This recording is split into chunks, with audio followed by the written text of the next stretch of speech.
ভিন্ন ভিন্ন শীতের গাছ সংরক্ষণ করে রাখার পদ্ধতি আগামী বছর আর নার্সারিতে যেতে লাগবে না। এছাড়াও ভিন্ন পরিচর্যা কিভাবে করবে, ছাদ বাগানে প্রচুর সবজি হারভেস্ট। নমস্কার বন্ধুরা, গ্রিন গার্ডেনিং উইথ মল্লিকা।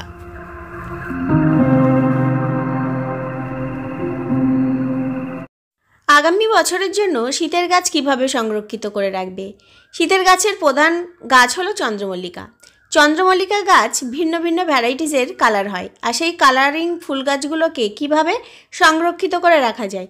দেখো, ফুল যখন শুকনো হয়ে যাবে, আর যেহেতু গরমের শুরু, সেই সময় দেখবে ফুল একদমই শুকনো হয়ে যাবে। ছাদ বাগানের যখন চন্দ্রমল্লিকাগুলো এরকম শুকনো হতে থাকবে, তখন এই ফুলগুলোকে কেটে আলাদা করে দেবে। এর পাশাপাশি এই গাছগুলোকে সরাসরি একদম সারাদিন রোদ থাকে সেরকম স্থানে রাখবে না। হালকা রোদ্দুর পায়, অর্থাৎ 1.5 থেকে 2 ঘন্টা সেরকম স্থানে রাখবে।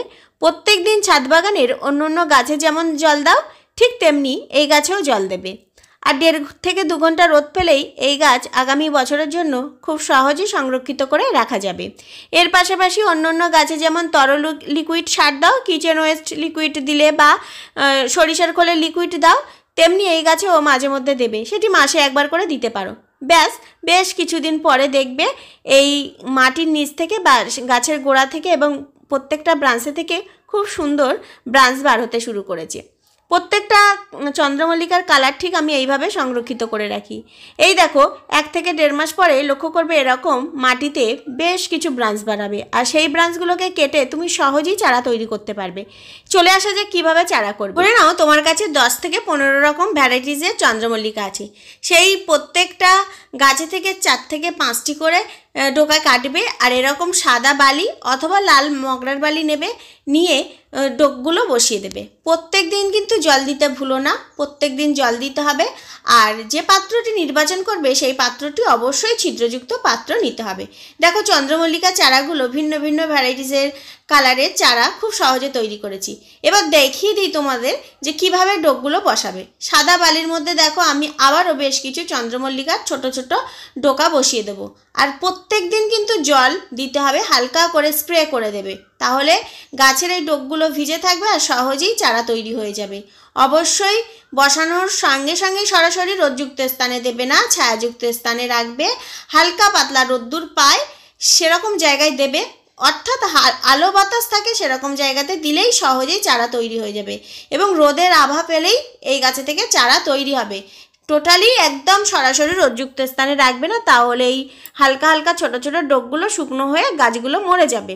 তো তোমরা পারলে প্রত্যেক দিন জল দেবে, আর রোদের আভা পায় বা হাফ ঘন্টা রোদ্দুর পায় সেরকম স্থানে রাখবে, আর প্রত্যেক দিন জল দেবে, সহজেই চারা তৈরি হয়ে যাবে এরকম। এবার চলে আসা যায় শীতের গাছের আরও একটি খুব ভালো গাছ, সেটি হলো ডায়ান্থাস। ডায়ান্থাস কিন্তু আমরা সারা বছর জুড়ে রাখতে পারি। এছাড়াও ডায়ান্থাসের এরকম ডোকগুলোকে কেটে সহজেই চারা করতে পারি। দেখো, আমি এখানে ছোট্ট ছোট্ট সুন্দর সুন্দর ছোট ছোট ডোক কেটে নিয়েছি, আর বেশ কিছু থাম্পাট আমার শীতের গাছের ছিল, সেগুলোকেও নিয়ে নিচ্ছি। আর এই গাছের জন্য বা চারা তৈরির জন্য আদর্শ মাটি আমি এখানে বলবো গোবর সার আর মাটি নেবে। 50% গোবর সার আর 50% মাটি খুব ভালো করে মিক্সড করে নেবে। নেওয়ার পরে এরকম যে ডালগুলো খুব সুন্দর দেখতে, অর্থাৎ চেহারাযুক্ত এবং গাছের ডালের কোনো ত্রুটি নেই, সেই ডালগুলো নেবে, তাহলে সহজেই চারা তৈরি হয়ে যাবে। দেখ, আমি বেশ কিছু ডাল নিয়ে নিয়েছি, আর এখানে এই মাটিটা নিচ্ছি গোবর সার আর মাটি। গোবর সার আর মাটির মধ্যে অল্প একটু বালি দিয়ে নেবে, তাহলে জল সরবরাহ খুব ভালো হবে। এবার দেখো, বেশ কিছু ডায়ান্থাসের ডাল কেটে নিয়েছি। এছাড়াও গ্রো ব্যাগে আমি বেশ কিছু এই ছোট ছোট ডোক কেটে বসিয়েছি চন্দ্রমল্লিকার ভিন্ন ভিন্ন কালারের। আর জুন মাসের দিকে এই গাছগুলোকে প্রতিস্থাপন করলে শীতে প্রচুর পরিমাণে ফুল পাওয়া যাবে। ডায়ান্থাসগুলোকে আমি ঠিক থাম্পাডে এইভাবে বসিয়ে দিয়েছি ডোকগুলোকে। ছায়াযুক্ত স্থানে রাখবে, প্রত্যেক দিন জল দেবে, এবং 8 ঘন্টা থেকে 1 ঘন্টা রোদ পায় সেরকম স্থানে দেবে। 1 সপ্তাহ পর এই ছোট ছোট ডাল বসিয়ে মাত্র সরাসরি রোদযুক্ত স্থানে একেবারেই রাখবে না। 1 সপ্তাহ পরে হালকা রোদ পায় 1 ঘন্টার জন্য রোদ পায় সেরকম স্থানে দেবে, আর প্রত্যেক দিন জল দেবে। যেহেতু তাপদাহে গ্রীষ্মে এই গাছগুলোকে খুব ভালো করে সংরক্ষিত করে রাখতে হবে, নইলে আবার আগামী বছর নার্সারিতে গিয়ে আমাদের ভিন্ন ভিন্ন ভ্যারাইটিসের শীতের গাছ কিনতে হবে। আমি কিন্তু গত বছরে গাছ কিনে এনেছিলাম, এবছর আর কোনো গাছ কেনা হয়নি। আবার নতুন করে এই গাছগুলোকে আমি এইভাবে সংরক্ষিত করে রাখছি আগামী বছরের জন্য। খুব সহজে কিন্তু ডায়ান্থাসের ফুল পাওয়া যায়, আর ডায়ান্থাসের ভিন্ন ভিন্ন কালার আছে, ভিন্ন ভিন্ন কালার কিন্তু ছাদ বাগান আলো করে রাখে। এইভাবে তোমরা কিন্তু ওই ডালিয়া এছাড়াও পিটুনিয়ারও চারা তৈরি করে নিতে পারো। ডালিয়া গাছ যখন ফুলগুলো ফুটে যাবে তখন ওদের কন্দগুলো তোমরা রেখে দিতে পারো আগামী বছরের জন্য সংরক্ষিত করে। এছাড়াও তোমরা ছোট ছোট পিটুনিয়ার এরকম ডোক কেটে এরকম থামপটে বসিয়ে দিতে পারো, বা কোনো ভালো বড় পাত্রেও বসিয়ে দিতে পারো বড় জায়গাতে। এছাড়াও পিটুনিয়ার তোমরা বীজগুলোকেও সংরক্ষিত করে রাখতে পারো। এই ডায়ান্থাসেরও বীজ সংরক্ষিত করে রাখা যায়। চলো আমি বেশ কিছু ইনকা গাঁদা এছাড়াও দেশীয় গাঁদা, রক্ত গাঁদার বীজ সংরক্ষিত করে রাখি। যে ফুলগুলো দেখতে পাচ্ছ একেবারে শুকনো হয়ে গেছে, এই ফুলগুলোকে একদম আরও রোদ্দুরে ভালো করে শুকনো করতে হবে। দেখতে পাচ্ছ এই যে কালো কালো হয়ে গেছে, পুরো বীজে পরিপূর্ণ। এই পরিপ্রাপ্ত বীজগুলোকে যদি মাটিতে ছড়িয়ে দেওয়া যায় খুব সহজে চারা তৈরি হবে। বেশ কিছু বীজ এমনি থেকেই পড়েছে, প্রত্যেকটা টবে গাঁদা ফুলের চারা ভর্তি হয়ে গেছে। এবার দেখো বর্ষা পর্যন্ত আমি তুলেই পারবো না। ঠিক এই পদ্ধতিতে ভিন্ন ভিন্ন শীতের গাছ সংরক্ষিত করে আমি রেখেছি, তোমরাও রাখো। চলো আজকে বেশ কিছু সবজি হারভেস্ট করব। শিম গাছে প্রচুর পরিমাণে এখনও শিম রয়েছে, বেগুন, লঙ্কা এছাড়াও ধনিয়া পাতা সমস্ত রকম শীতের গাছ এখনও আছে। তো চলো আজকে একটি কাঁটা বেগুন আমি তুলে নিই। ভীষণ সুন্দর হয়েছে কাঁটা বেগুন গাছটি। আর এছাড়াও বিনস গাছে প্রচুর পরিমাণে বিনস হয়েছিল, আমি তোমাদের কাছে শেয়ার করেছিলাম। তো যাই হোক, যেহেতু গরম পড়ছে তো তার জন্য পাতা হলুদ হয়ে যাচ্ছে, প্রচুর রোদ্দুর পড়ছে। শীতের গাছ কিন্তু গরমের একটু আভা পেলে সেই গাছগুলো আর থাকবে না।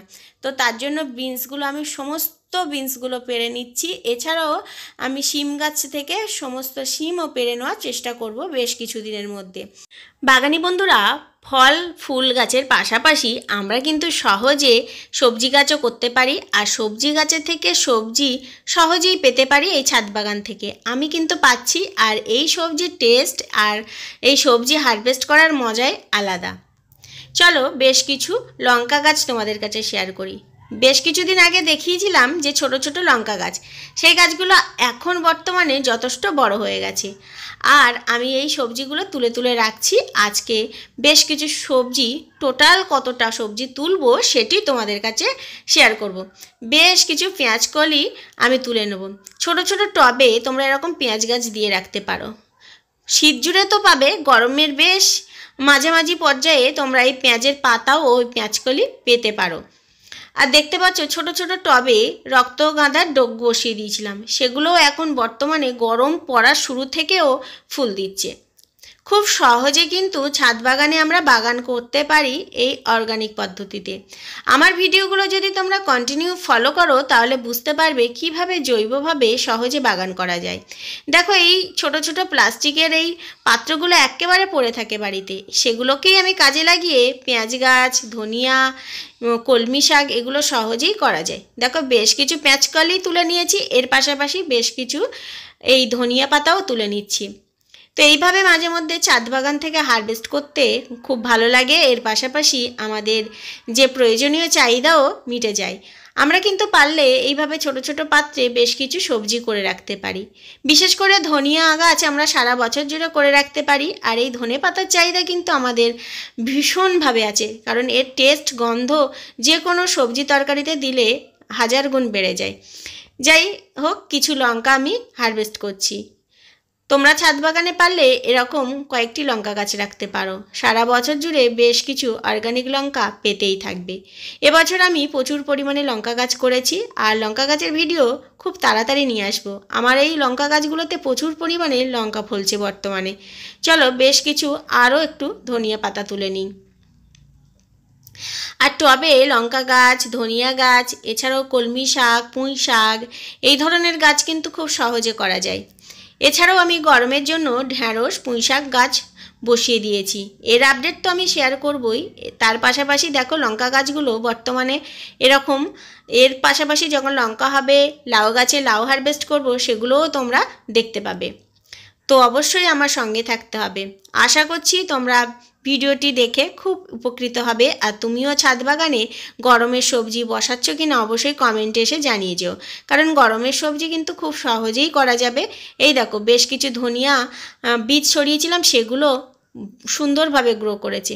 চলো, প্রচুর পরিমাণে শিম আছে, সেই শিমগুলোও তুলব, আর টোটাল কত রকমের সবজি হয়েছে সেটিও তোমাদের কাছে শেয়ার করব। শীতের গাছের মধ্যে সবথেকে সহজে করা যায় শিম গাছ।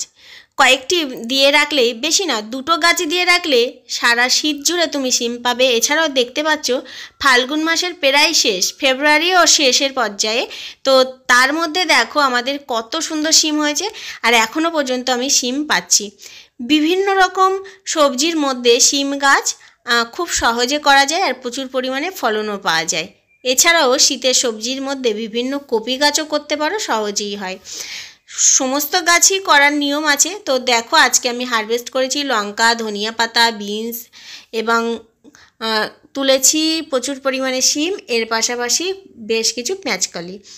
তো খুব সহজে শীতের সবজিকে বিদায় জানিয়ে আমাদের আবার গরমের সবজির জন্য আহ্বান জানাতে হবে। আমি গরমের বেশ কিছু সবজি গাছ লাগিয়েছি, তার আপডেট আমি শেয়ার করব। এর পাশাপাশি আমার ছাদ বাগানের প্রত্যেকটা জবা গাছে প্রচুর পরিমাণে ফুল দিচ্ছে। বন্ধুরা, সহজে বাগান করো, আর ছাদ বাগানের কিভাবে করবে, কিভাবে সার তৈরি করবে, কিভাবে কীটনাশক তৈরি করবে, কি কি পরিচর্যা নেবে, তার জন্য আমার ভিডিওগুলো ফলো করতে হবে। ভালো থেকো, সুস্থ থেকো, নতুন কোনো ভিডিও নিয়ে চলে আসবো। আজকের ভিডিওটি কেমন হয়েছে অবশ্যই কমেন্ট বক্সে এসে জানিয়ে যাবে। টাটা।